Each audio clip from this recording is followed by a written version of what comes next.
Hi, everybody in Replay Land. It is Karen, and we've got our masterclass, and Vicky is live. We are looking for a few more people to come in, but until then, today we are going to talk. Hello, Mohammed. How are you?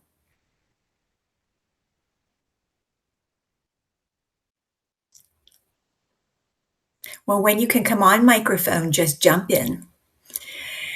So, today we are going to be talking about our brains. We have talked about speakers being memorable in the past, but we haven't talked about the psychological reason why people remember other people.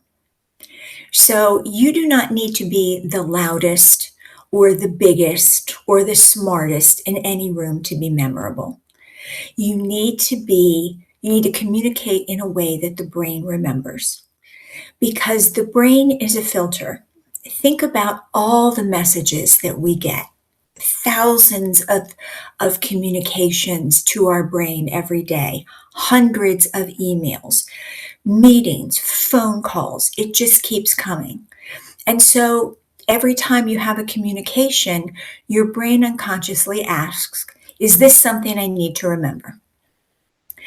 And that doesn't always work. The brain doesn't remember every fact of everyone. Hi, Monique, welcome. It doesn't remember every fact of every conversation. It remembers stories. It remembers simplicity. It remembers novelty. And it remembers repetition. So those are the kind of things that you need to incorporate when you communicate. Now, I want you to think back for a minute.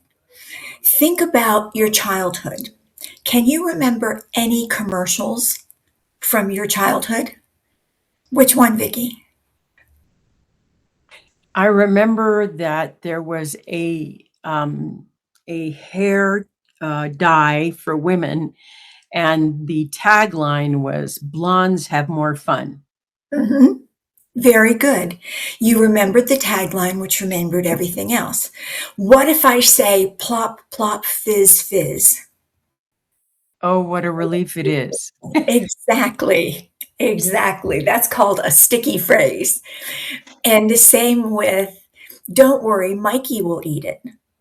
Cereal commercial.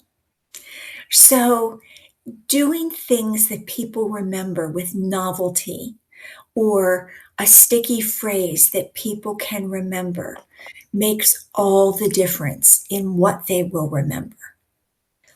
So, what great communicators incorporate is, first of all, one idea, not 10, one.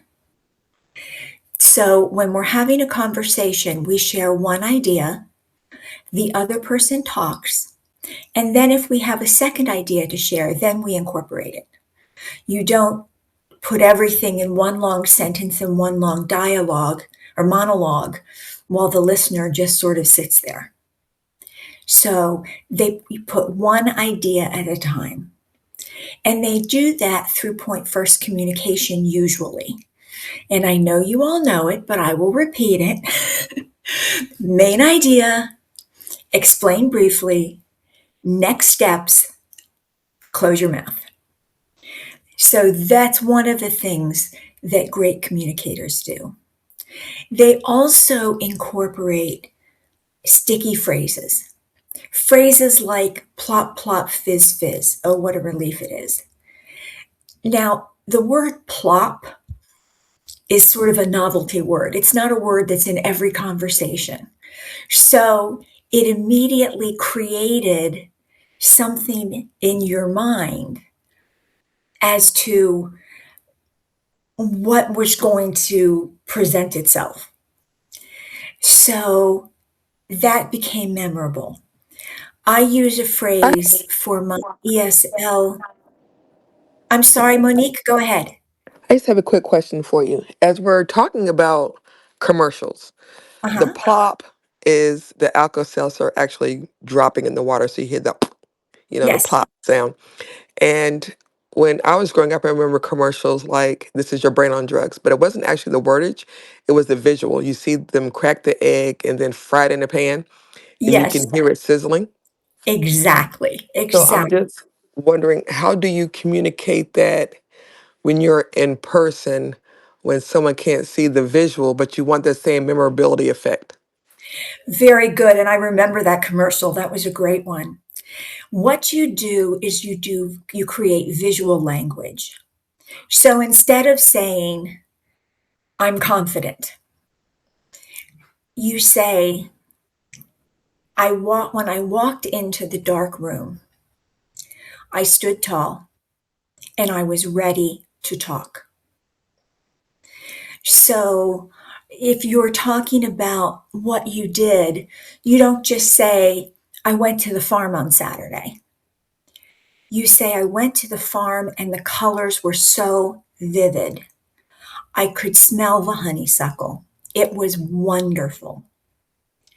So visual language is very important where possible. People remember visual language.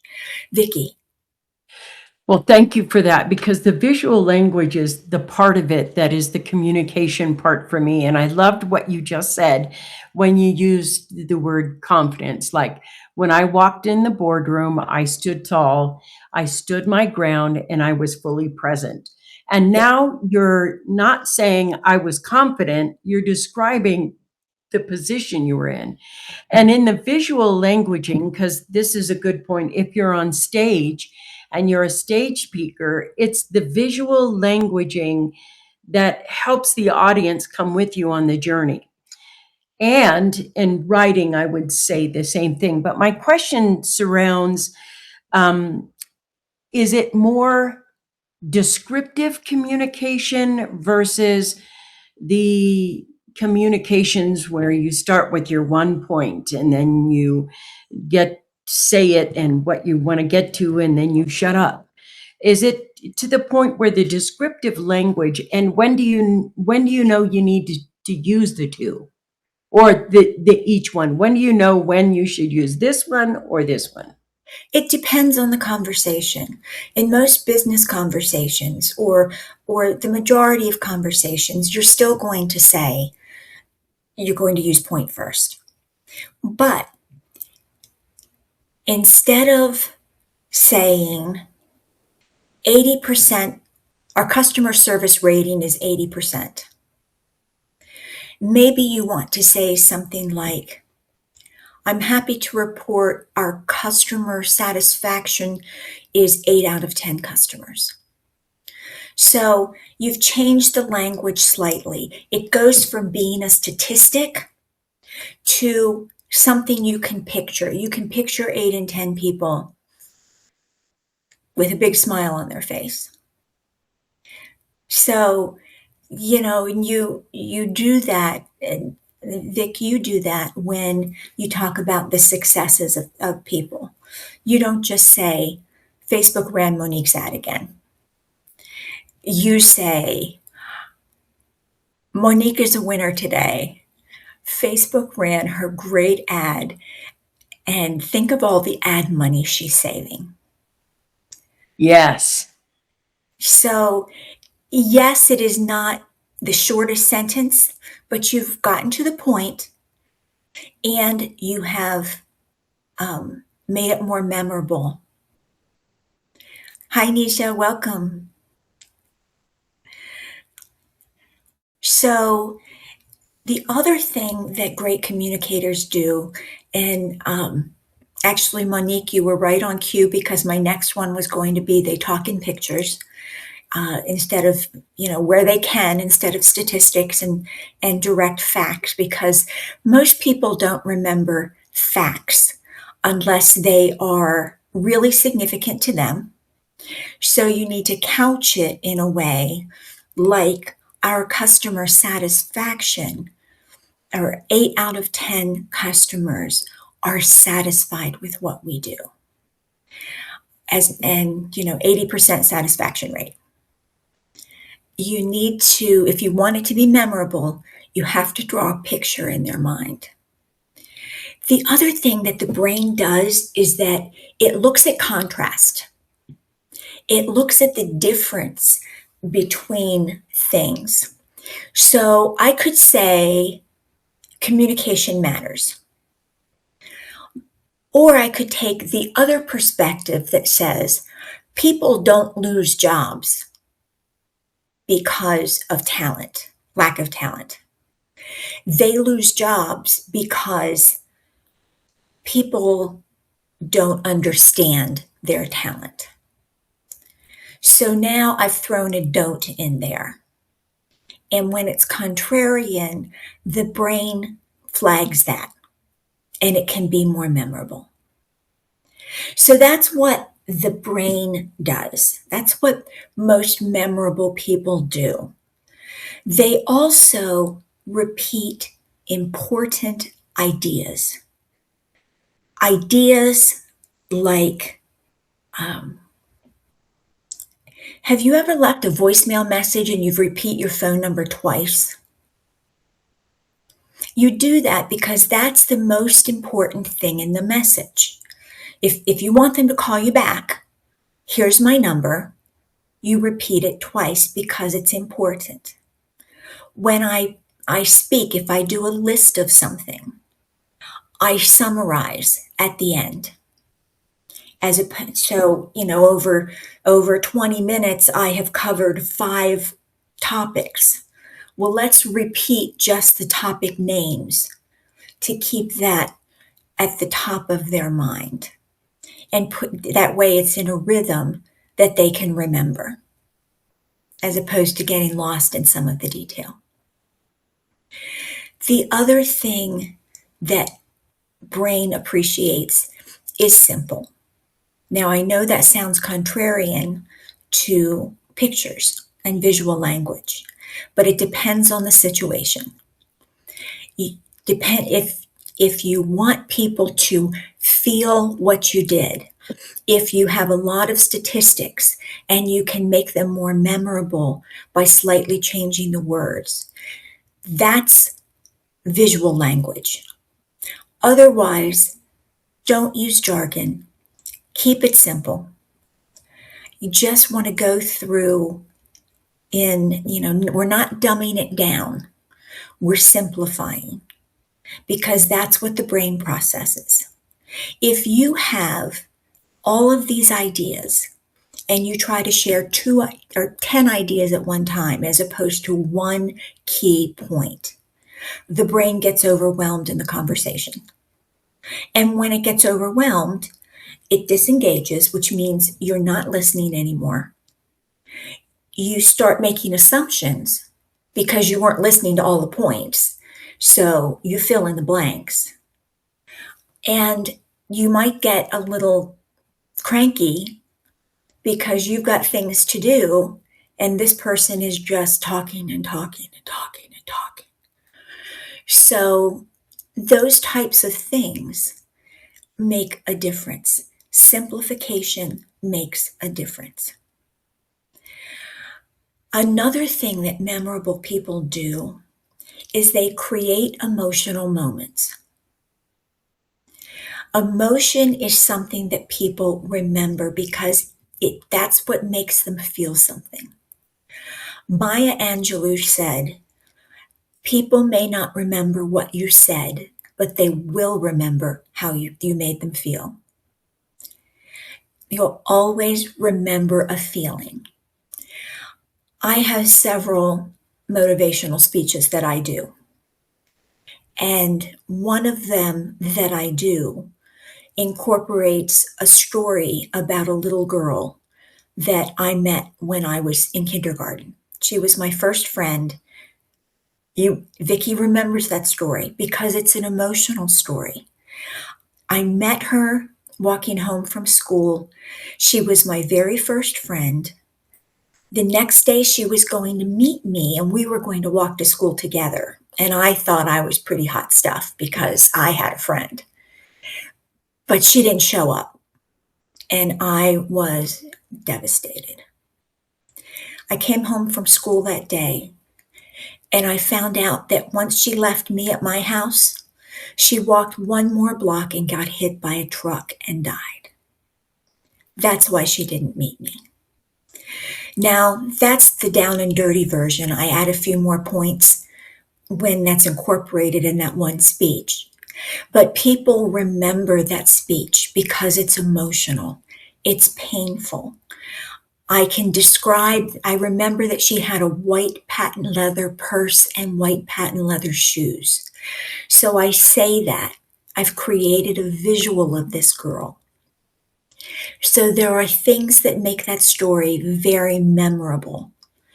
And people have come up to me again. I just got a call actually earlier this year about doing a speech in August. And I probably spoke to the Pennsylvania group 5 years ago, and she wanted me to talk to the Ohio group. And she brought up the story about Julie. And she said, "Do you think you could incorporate that?" And I said, "Well, it depends on what we're going to talk about." Can't just throw that in there. But the bottom line is 5 years later, she remembered that because it made her feel something. So, and emotional moments don't always have to be heart-wrenching. They can be, "I trust you, Vicky. I really respect you, Monique. I appreciate you, Mohammed. Nisha, I am so proud of what you have accomplished." Just making somebody feel like they are trusted or that you can trust them, that you have confidence in them or they've made you feel confident. Those are emotional feelings. So it doesn't have to be heart-wrenching. It's still an emotion. So that's one of the things that great, memorable communicators do. They incorporate helping people feel something during the conversation. And finally, they normally have a big finish. People remember endings. And if you just leave them flat, you just sort of stop and say, "Well, that's all." Nobody remembers that. You need to leave them with something. That's why whenever I did presentations or sales pitches, excuse me, I'm about to, excuse me. Whenever I had to do a sales pitch or a presentation, I always like to be the last one because I like to be the one that people remember. So you finish big in what you do. That big finish could be summarizing all of the points and saying something that makes them memorable. It could be a story that wraps up your conversation. But at the end of any conversation or presentation, don't just say, "Well, it was nice talking to you." Finish strong. Now, you can become more memorable as easily as starting today. And that is by incorporating some of the key points that make people memorable. So, say today you replaced one complicated sentence with a simple one. That will help make you memorable in a conversation. What if you paused and used pauses more often to express points, to make sure that key points land? So that's what you work on tomorrow. On Friday, create a sticky phrase. Now, I don't know that it's going to be as good as plop, plop, fizz, fizz, but create something memorable, almost something that brands you. that you know. One of the things I say to my ESL clients or people in my ESL audience, I use the phrase clear is better than perfect. I met with a potential ESL client today, early this morning, and she said during the conversation, I remember clear is better than perfect. And that made me smile because I never thought about it as a sticky phrase, but it is something key that she remembered. Yes, Vicki. In the sticky phrase, is there a system to making a sticky phrase? Because I was like, okay, sticky phrase, there can be humor. And I think plop, plop, fizz, fizz has kind of a humorous twist to it, which makes it, Mhm. and then, or the sticky phrase, is there like a protocol for making a sticky phrase? Normally they're short and they're something that you repeat. Okay, something that you repeat over and over again. Exactly, something that makes sense for you, a key point that you like to share. So instead of sharing it in a sentence this long, you want to figure out if there's a sentence this long that will make it more memorable for people. Yeah, and I feel like the sticky phrase short, it has to be kind of hooky and viral. Yes, Like when people hear it, they get a sense of something. They get a sense of not just memorable, but point taken. exactly. And most importantly, it's something that they're going to remember tomorrow. So Mm. it's got to be short. It's got to be humorous or hooky or, Reflective. yeah, reflective, relevant. It's got to be just a couple of words that somebody is going to remember tomorrow. And other tools that you can use. Now, you don't want to get hokey, but you can use assonance. And I don't know what that is. What is that? well, alliteration is when you start a word with the same sound. Hmm. Assonance, as in your backside, so the back of the sentence, is where it matches. So she sells seashells down Got by it. the seashore. Yeah, I see. So that's got both assonance and alliteration. The alliteration is everything starts with an S. She sells seashells down by the seashore. And then you have some rhyming with the cells and shells.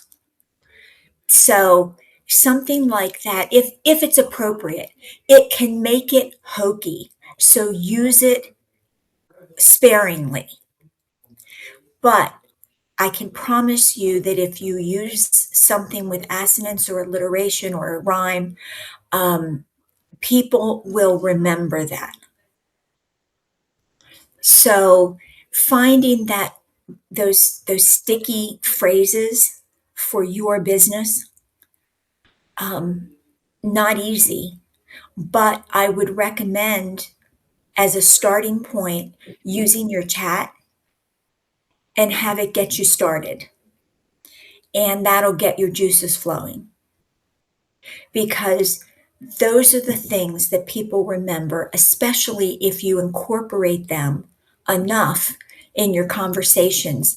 It's like my point first communication. That is Mm. such point first and pauses.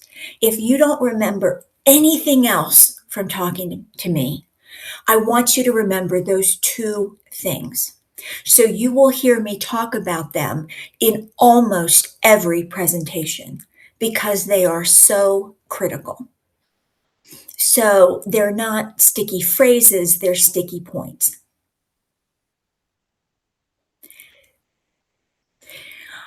Yes, Can you have a sticky phrase that goes into a CTA? sure, that's even better. because that helps them remember what what you want them to do next. While you're talking about this, there is one thing that I remember. This was the 90s, and there was a guy who bought a lot of radio time because radio was big in the morning. And his sticky phrase was like nails on a chalkboard. And he was a jeweler, and he had the biggest jewelry company in Denver and everything else. And his phrase was, now you have a friend in the diamond business, Shane and Company. Now it's just like, oh God, you heard that over and over and over again. And everybody hated the phrase, but they all shopped at Shane and Company, all of Mhm. them. Yep. And I'm like, I don't want mine to be edgy like that, but it worked for him. Exactly, exactly. So, finding the right one that makes sense for you and your personal brand, that's really important. There's one around here that I really don't like, but I still looked it up on the internet. There are a series of billboards around here that say, Steve Singer sucks. So, what is that? And in the small corner, it says stevesingersucks.com. Now, I'm thinking that somebody's got a grudge against some guy named Steve Singer, and he spent the money to put up a billboard. But then on the turnpike, you see another one and another one. So finally, after seeing it so many times, because it annoyed me, like the fingers on the chalkboard annoyed you, I looked it up. Steve Singer is a fine jeweler. Now, that is a serious brand disconnect. And as a result, I probably wouldn't shop at his place. But it made me look. So, finding the words, whatever those words are, can make a huge difference. So, finding your sticky phrase. Can I know you can't see my hand raised, so I keep apologize, Ken, for keep interrupting you. No, Um, please. it's like when the example that you gave about the billboard, we have billboards here that say you will be the prettiest person after you take these pills. You will be the smartest person anybody has ever known. You'll be the most articulate person anyone has ever known. Like each billboard says, take these pills. It gets to the point where you're like, what? And the people on the billboard are hideous, or the people on the billboard really look unsmart. Like, it's just like, it's a mixed match. And so you just have to Google it. Like, at this point, you've got to go to the website, and it's a pill that's a placebo. And it literally says that. It says, this isn't even a real pill. It's like, we're testing to see Mhm, how much traffic this billboard gets mhm. on this highway. And I was like, oh my God, dude, you wasted my time. I would have Exactly. preferred a joke. But Mhm, in like over the last year and a half, I've seen people in the space that Vicky and I are in that will use what she said as far as like a diamond. Now you have a friend in the diamond business. People want to have friends, or if there's something shocking, like I will say, wealth isn't income, it's ownership and control. People will say, well, why isn't it income? What's the nice. problem with income? But I will say, well, it's not riches. And Mhm, so, then we have the dialogue. But I've had people come to me and say, oh, yeah, well, wealth isn't income, right? It's what you own and what you control. And I will have completely forgot that I said that. And I'm like, oh, you remember that. Cool. But um, in this space, there are, now you have a friend, the oil businesses. This one girl, she's called your rich BFF for millennials because BFF is, their thing, best friends forever.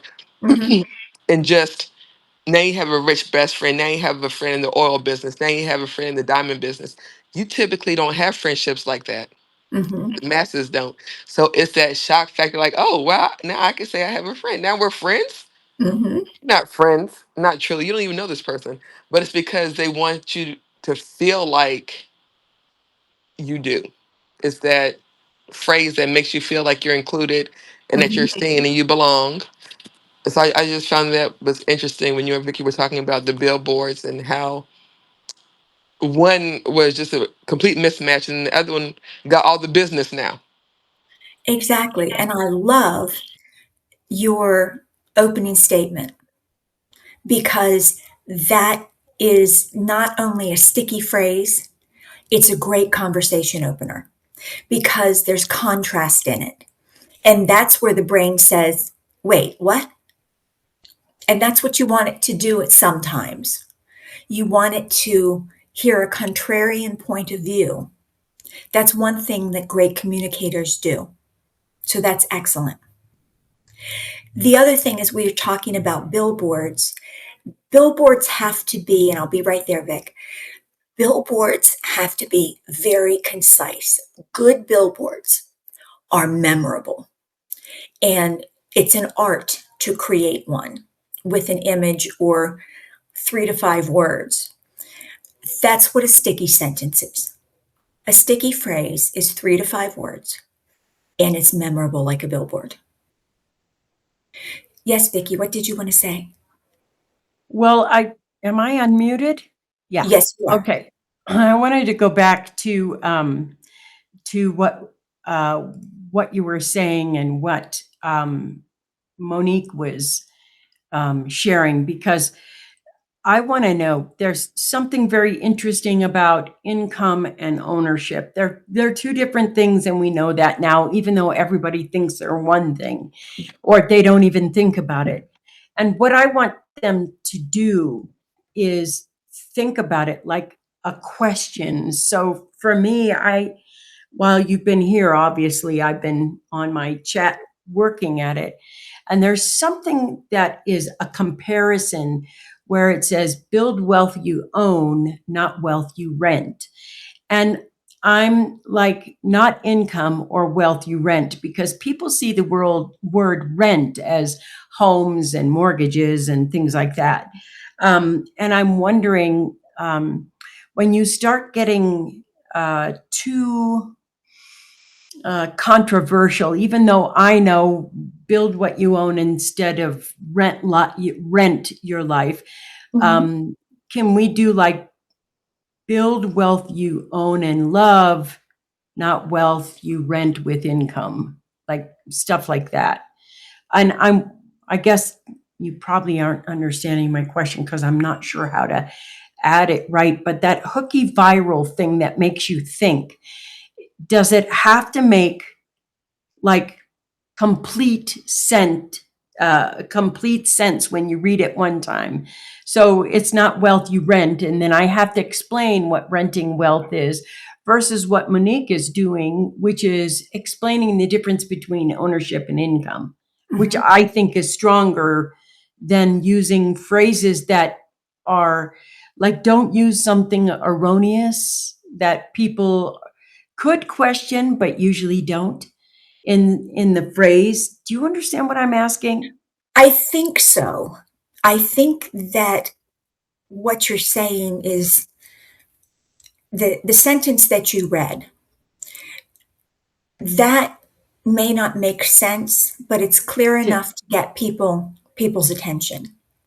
To say, "What do you mean rent?" rent your income. Yeah. So they question that because there's a disconnect between those 2 words. So it's shorter. So if we flipped it and we said something like, stop renting your income, dot, dot, dot, own it.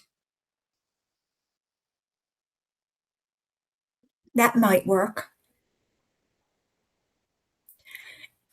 It's one of those things that once you find something that might work, then You have to test it out. yeah, you've gotta test it and see if it's hooky enough.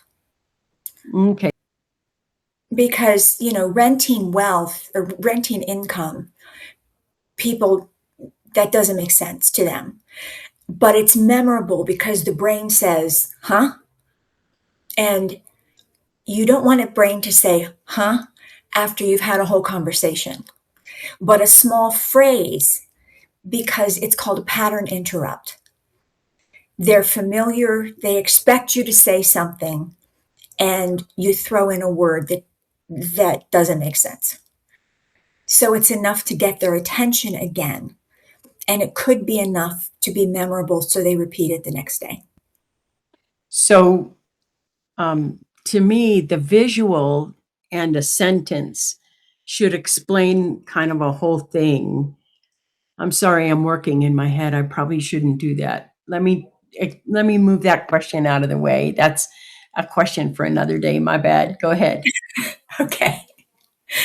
All right. So just to summarize where we were, things that you can do over the next couple of days where you incorporate one a day. First of all, you want to start with a simple sentence. Replace a complicated sentence with a simple sentence. 2, you want to pause for important points. Or if you're having a long conversation about something, you're talking, it's a monologue. You need to pause and let it rest, let it land on the person and let them digest it a little bit. The next thing is use a story. Find a story that makes sense in the right venue. If you're the boss and you're having a conversation talking about budget cuts, not a time to tell a story. Number 4, create your sticky phrase. Number 5, finish with something memorable. Don't end weak. And finally, ask yourself the question, with everything I just said, what's the one thing they're going to remember? Because if you present 10 things, they're not going to remember 10 things. They might remember 5, but chances are they're going to remember one really well. So, and it's probably the one that you made most understandable with simple phrases and pauses and sticky phrases and things like that. So when you walk into a conversation, you want to think, what can I do to, if I'm going to say something, what one thing do I want them to remember? That's really important. That's the takeaway that I want you to have today.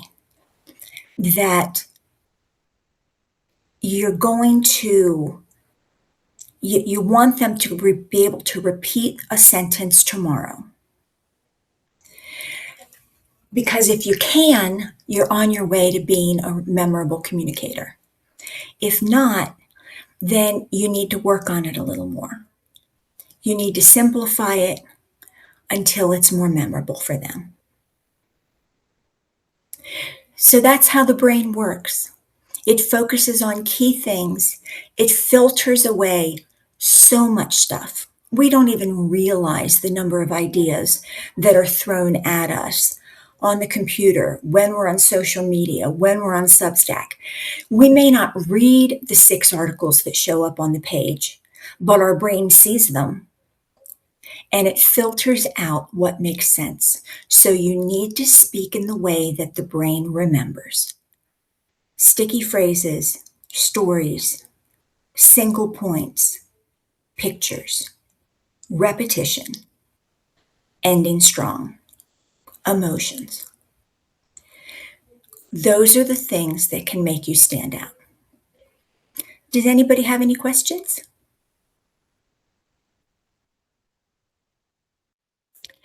Well, then I am going to turn off the recording so we can just chat for a few minutes.